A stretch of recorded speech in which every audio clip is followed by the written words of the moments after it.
आज मला राजगुरुनगरवरून मंचर येथे जायचं होतं. मंचर येथे पोहोचल्यानंतर बाजूला रस्त्याच्या पलीकडे असलेल्या एका रिक्षाने मी म्हाळुंगे पडवळ या गावी पोहोचलो. म्हाळुंगे पडवळ गाव हुतात्मा बाबू गेनू यांचं गाव आहे. गाव तसं पाहायला गेलं तर मोठं आहे. ही जिल्हा परिषद प्राथमिक शाळा आहे, जी जुन्या काळातली शाळा होती. आता जिल्हा परिषदची शाळा नवीन बांधली गेली आहे. महाराष्ट्रातील कुठल्याही शाळेप्रमाणे ही एक शाळा आहे. बाहेर थोर पुरुषांचे चित्र रंगवले गेले आहे. हे आपले शिवाजी महाराज. त्याच्यानंतर बाहेर आलो असता आपल्याला हुतात्मा बाबू गेनू स्मारक म्हाळुंगे पडवळ येथे दिसते. येथे गेल्यानंतर आपल्याला झाडे दिसतात. पलीकडंच बाबू गेनू यांचं चित्र रंगवले गेलं आहे. ते मी तुम्हाला नंतर दाखवेल. अवघ्या विशीतील तरुण होते बाबू गेनू, ज्यांनी आपल्या देशासाठी आपल्या प्राणांचे बलिदान दिले. ह्या ठिकाणी खूप चांगल्या प्रकारे गार्डन बनवले गेले आहे आणि येथे स्वच्छतासुद्धा खूप चांगल्या प्रमाणात ठेवली आहे. तेथेच पलीकडे झाडाखाली मी सावलीखाली बसलो आणि मला कुठल्या तरी शाळेची मुलं शाळेतून घरी जाताना दिसली. त्याच्यानंतर झेडपी शाळा म्हाळुंगे पडवळ आयोजित कलाविष्कार 2026च्या निमित्ताने मी येथे आलो होतो आणि मला आजूबाजूला पालक तसेच लहान मुलं येताना जाताना दिसत होत्या. मी दुपारी 4 वाजताच तेथे पोहोचलो. पोहोचल्यानंतर मला चांगल्या प्रकारे सुस्वागतम लिहिलेली रांगोळी पाहण्यास मिळाली आणि तेथून प्रवेश केल्यानंतर मला दिसून आले की शाळा आणि शाळेतील पालक तसेच लहान मुले. ज्यावेळी मी लहान होतो त्यावेळेस माझ्या घरी लोकमत वृत्तपत्र होते. त्यावेळेस हाल पुणे जिल्ह्यामध्ये म्हाळुंगे पडवळ गावाच्या बातम्या यायच्या. त्यावेळेस मला गावाची ओळख झाली. परंतु आज मी पहिल्यांदाच म्हाळुंगे पडवळ या गावी आलो आहे. गावातील स्वच्छ हवा आणि उत्तम आहार, दूध आणि चांगले खाण्यापिण्याचे साहित्य असल्यामुळे गावातील लोक ही तब्येतीने चांगली होती. गावातील कर्तृत्वान पाहुण्यांचे आगमन आपल्याला झालेले दिसून आले. त्याच्यानंतर पुढे गेल्यानंतर पालकांची लगबग, लहान मुलांची गडबड असे सगळे दृश्य मला वर्गातून दिसत होते.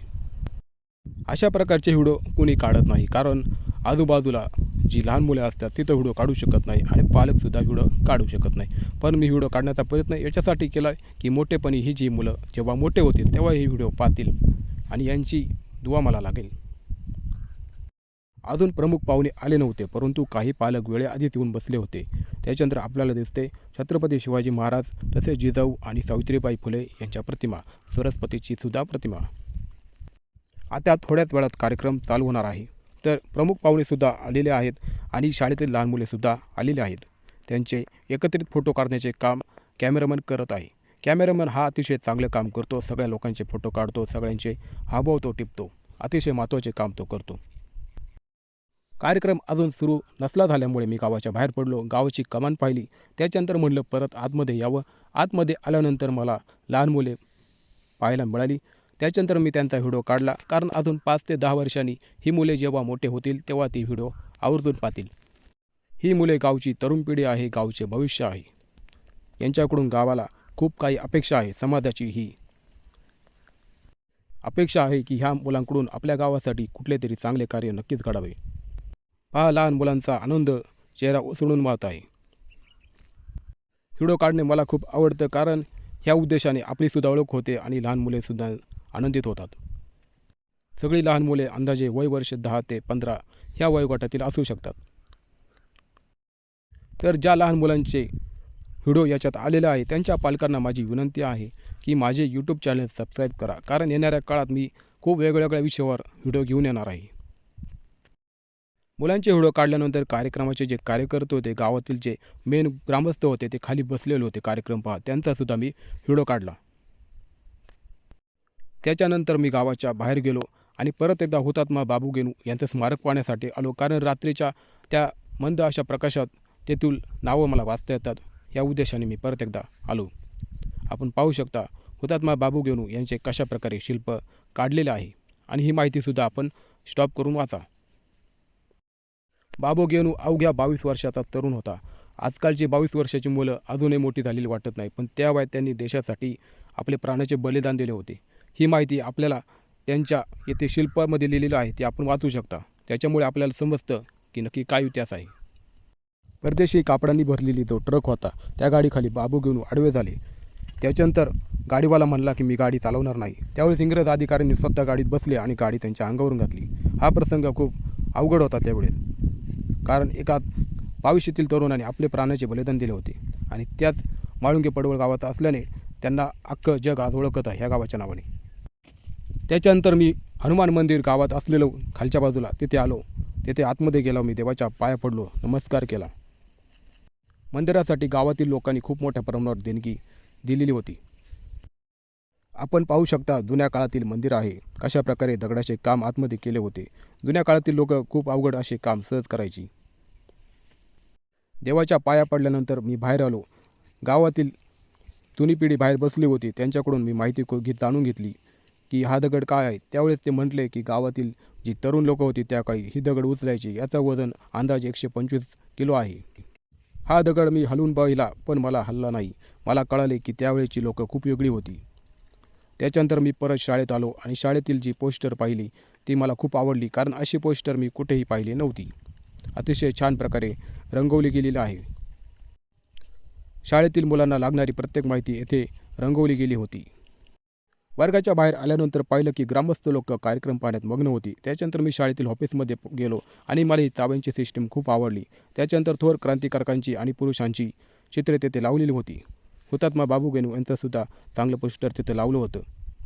त्याच्यानंतर मी ऑफिस पाहिलं आणि त्याच्यानंतर मी बाहेर पडल्यानंतर मी पाहिलं की ग्रामस्थ लोक अजूनही कार्यक्रम पाहत होती. लहान मुलांत एक वेगळीच ऊर्जा असते, तशी ऊर्जा मोठ्या माणसात नसते. लहान मुले इकडून तिकडून कशाला गडबड करतात काय माहिती. त्याच्यानंतर मंडळी आपल्याला डान्स दाखवतो लहान मुलींचा. कशा प्रकारे ते नृत्य करत आहेत पहा. अतिशय कमी वयात ते डान्स करत आहेत.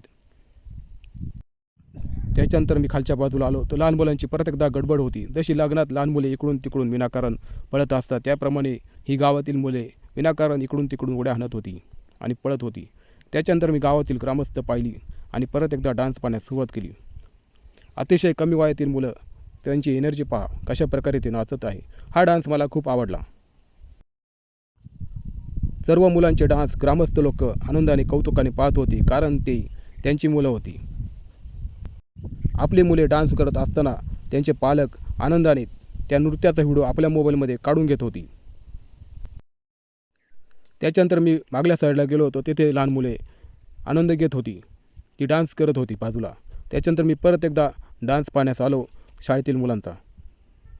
तर आपण पाहू शकता की लहान मुले कशा प्रकारे अगदी उत्साहाने डान्स करत आहेत. जोपर्यंत आपलं वय 20 ते 25 दरम्यान असतं तोपर्यंत आपण जीवनाचा चांगला आनंद घेऊ शकतो. त्याच्यानंतर आपल्यानंतर रिस्पॉन्सिबिलिटी पडल्यामुळे आपलं स्वतःवरील लक्ष कमी होऊन आपलं लक्ष संसारात आणि आपल्या नातेवाईक तसेच आपल्या मुलांकडे जाते. त्यामुळे हाच काळ असतो स्वतःकडे लक्ष देण्याचा, स्वतःचं आयुष्य जगण्याचा. त्यामुळे ही लहान मुले स्वतःचं आयुष्य अतिशय चांगल्या प्रकारे जगत आहेत. लहान मुलांच्या डान्सला गावातील प्रमुख लोकांनी बक्षिसं ठेवली होती. कलाविष्कार पाहण्यासाठी अख्खा गाव लोटलं होतं. गावातील एकूण एक घर कुलूप लावून सगळी लोक गावाच्या प्रांगणात जमली होती. अतिशय जास्त लोक जमलेली होती. रात्रीच्या अंदाजे 9 वाजत आले होते आणि जेवणाची वेळ होत होती. त्याच्यामुळे गावातील तरुण मंडळी जेवणाची तयारी करण्यात मग्न होती. पत्रावळ्या काढत होती आणि थोड्याच वेळात जेवणाचा आनंद घेण्यासाठी अख्खा गाव लोटलेला होता. घरातील एकूण एक लोक जेवणाचा आनंद घेण्यासाठी आलेली होती आणि खूप चांगली लापशी आणि कांद्याचं जेवण गावातील लोकांनी बनवलं होतं. आपली मराठी लोक जेवण करण्यात अतिशय पुढे असतात, कधीच मागे राहत नाही. गावातील लोकांनी पटापट बसून पंक्ती सजवल्या आणि सगळ्या लोकांनी अतिशय चांगल्या प्रकारे जेवण पटापट वाढले आणि सगळ्यांनी चांगल्या प्रकारे जेवणाचा आनंद घेतला. आपण पाहू शकता गावातील लोक. व्हिडिओमध्ये कुणी आलं नाही तर नाराज होऊ नये. ज्यांचा व्हिडिओ काढण्याचा प्रयत्न केला त्यांनी माझं चॅनल आवर्जून सबस्क्राईब करा, कारण येणाऱ्या काळात मी अतिशय वेगळ्या प्रकारचे व्हिडिओ टाकणार आहे. म्हाळुंगे पडवळ आंबेगाव तालुका ह्या गावाला भेट देऊन मला अतिशय आनंद झाला. मी गावाची शाळा पाहिली, हुतात्मा बाबू गेनू यांचं स्मारक पाहिलं, गावातील लोक पाहिली, गावातील कर्तृत्ववान आणि अतिशय हुशार असलेली लोकांची गाठभेट झाली. ही आठवणींची शिदोरी घेऊन मी माझ्या घरी गेलो आणि मला ही कायमच लोक लक्षात राहणार आहे की कशा प्रकारे ही लोक होती. मला ही लोक खूप आवडली. सगळ्यांचे डान्स पाहिले.